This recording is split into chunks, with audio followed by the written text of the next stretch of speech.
Hello दोस्तों, मैं अभिषेक आर्या आज आपको कुछ नया इन्फॉर्मेशन दूंगा रिलेटेड टू इंडिया।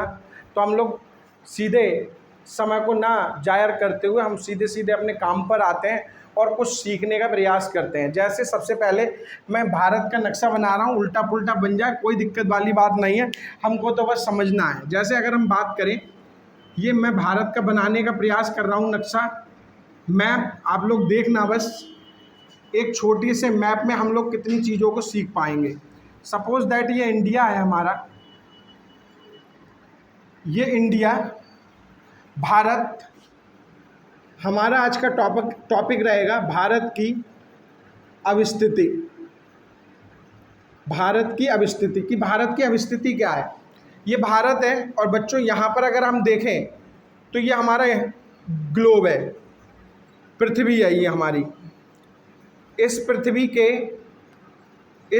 के बीच से एक रेखा जाती है, उस रेखा को हम लोग भूमध्य रेखा कहते हैं, इक्वेटर लाइन कहते हैं, 0 डिग्री विषुवत रेखा कहते हैं इसी लाइन को।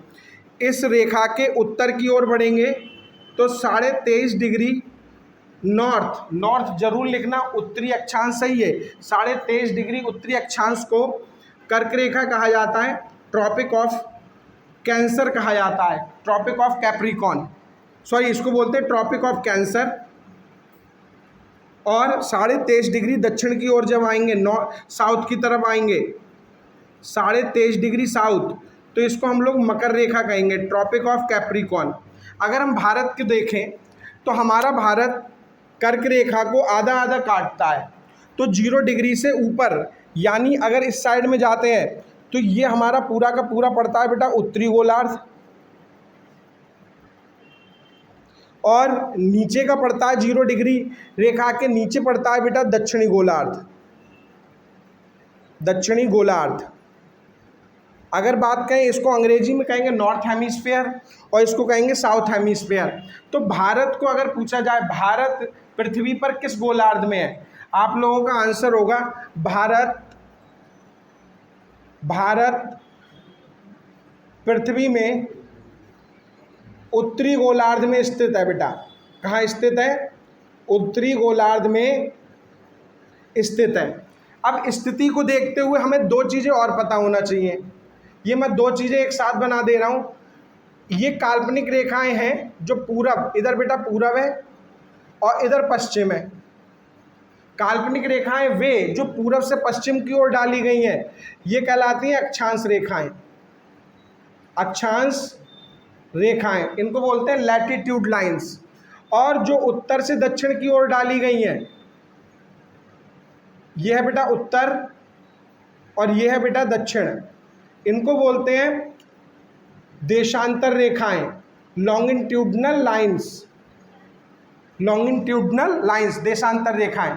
अगर हम बात कर रहे हैं भारत की अवस्थिति की, तो हमको भारत का अक्षांशीय विस्तार और देशांतरी विस्तार दोनों पता होना चाहिए। तो देखो, मैं आपको बताने का प्रयास कर रहा हूँ, भारत का जो विस्तार है वो 0 डिग्री से ऊपर की ओर है, यहाँ पर है लगभग। तो आप लोग यहाँ पर कहेंगे 8 डिग्री 4 मिनट उत्तरी अक्षांश पर भारत स्थित है, और ऐसे ही बढ़ते जाएंगे तो यहाँ तक लगभग 37 डिग्री 6 मिनट उत्तरी अक्षांश तक भारत की अवस्थिति रहेगी। ऐसे ही अगर हम देखें और काटने का प्रयास करें इसे, तो इस साइड के जितने भी देश होंगे वो पूर्व के, और इस साइड के जितने भी देश होंगे वो पश्चिम के कहलाएंगे। और हम भारत को देखें तो भारत पूर्व में स्थित है। तो बच्चा देशांतरी विस्तार अगर देखेंगे तो इस साइड में आएगा 68 डिग्री 7 मिनट पूर्वी देशांतर, और यहाँ से अगर जब हम यहाँ जाएंगे पूर्व में जाएंगे तो 97 डिग्री 25 मिनट पूर्वी देशांतर। ये भारत का क्या हो जाएगा बेटा? विस्तार हो जाएगा। तो आपको एक बात पता चली, भारत का विस्तार दो तरीके से पढ़ा जाएगा। अगर आपसे पूछ ले भारत का अक्षांशीय विस्तार कितना है, भारत का अक्षांशीय विस्तार अगर आप लोग देखना चाहो तो ये देख सकते हो, 8 डिग्री 4 मिनट से 37 डिग्री 6 मिनट, 8 डिग्री 4 मिनट से 37 डिग्री 6 मिनट उत्तर, 37 डिग्री 6 मिनट उत्तर तक है। और अगर हम बात करें देशांतरी विस्तार की, देशांतरी विस्तार, तो हम लोग बता सकते हैं यहाँ पर 68.60 डिग्री से 68 डिग्री 7 मिनट से 97 डिग्री 25 मिनट पूर्व या पूर्वी इसका देशांतरी विस्तार होगा। अगर मैं बात करूं भारत की उत्तर से लेके दक्षिण तक अगर मैं चलता हूं तो ये भारत की लंबाई हो जाएगी बेटा, और ये लंबाई होगी 3214 किलोमीटर। अगर मैं पूरब से पश्चिम की ओर चलता हूं तो बच्चा ये हमारी चौड़ाई होगी, और भारत की चौड़ाई होगी 2933 किलोमीटर। तो आपसे पूछा जाए भारत का क्षेत्रफल कितना है, ये कई बार प्रश्न आ चुका है। भारत का क्षेत्रफल है 32,87,263 वर्ग किलोमीटर, या हम शॉर्ट में इसको कहें तो 32.8 लाख वर्ग किलोमीटर भी इसको कह सकते हैं। 32.8 लाख वर्ग किलोमीटर भी कह सकते हैं। अब हमको जानने का ज़रूरी है कि भारत के, इसको मैं मिटाल देता हूँ, यह हमारे किसी भी काम का है नहीं, हम तो इसको मिटाल के मैं और आगे की चीज़ें बताता हूँ। बहुत कम समय में मैं आपको पढ़ाने का प्रयास कर रहा हूँ। भारत के पश्चिम में पड़ता है बच्चा अरब सागर, और पूरब में पड़ता है बंगाल की खाड़ी। देखिए भाई, ये तो अरब सागर है, यहाँ पर आ रहा है बंगाल, इधर है बेटा बांग्लादेश, और बच्चा ये लिखा है खाड़ी बे। तो खाड़ी का मतलब होता है एक ऐसा जल जो तीन ओर से स्थल से घिरा हो, एक ऐसा जलराशि, ऐसी जलराशि जो तीन ओर से स्थल से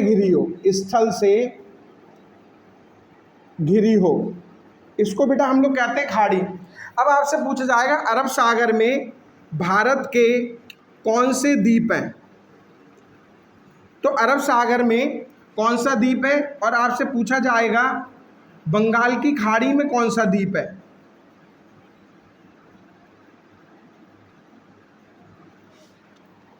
तो हमको पता होना चाहिए अरब सागर में भारत का एक द्वीप है, आइलैंड है, जिसको लक्षद्वीप कहते हैं, और बंगाल की खाड़ी में एक द्वीप है, इसको अंडमान निकोबार कहते हैं। आपसे पूछा जाए द्वीप क्या होता है, द्वीप, आइलैंड ऐसा स्थल होता है जो चारों ओर से जल से घिरा होता है। ऐसा खंड, ऐसा स्थल खंड जो चारों ओर से जल से घिरा है, उसे बेटा क्या कहते हैं, द्वीप। तो ये चारों ओर से जल से घिरे हैं, चारों तरफ जल है, लक्षद्वीप, अंडमान निकोबार। तो ये कुल हमारी टेरिटरी है। अरब सागर में लक्षद्वीप और बंगाल की खाड़ी में अंडमान निकोबार। हम चारों तरफ के राज्य और केंद्र शासित प्रदेश भी देख लेते हैं। यहाँ पर बेटा जम्मू कश्मीर पड़ेगा, ये केंद्र शासित प्रदेश है। यहाँ पर बेटा लद्दाख पड़ेगा, ये भी केंद्र शासित प्रदेश है। ये दोनों के दोनों 31 अक्टूबर सन 2019 को अस्तित्व में आए। ये बेटा कब आए हैं, 31 अक्टूबर सन 2019 को। भारत का बिल्कुल पूर्वी राज्य अरुणाचल प्रदेश है, इसको बोलेंगे पूर्वी राज्य। सबसे भारत का दक्षिणी राज्य यहाँ पर पड़ेगा तमिलनाडु, और यहाँ पर पड़ेगा बेटा गुजरात। कौन सा पड़ेगा, गुजरात। ये राज्य हैं। ये बच्चा है पश्चिमी राज्य, ये पड़ेगा बच्चा आपका दक्षिणी राज्य, दक्षिणी राज्य। तो ये हमारे 4 राज्य रहेंगे। बाकी हम लोग आगे किसी वीडियो में मिलते हैं आपसे। धन्यवाद।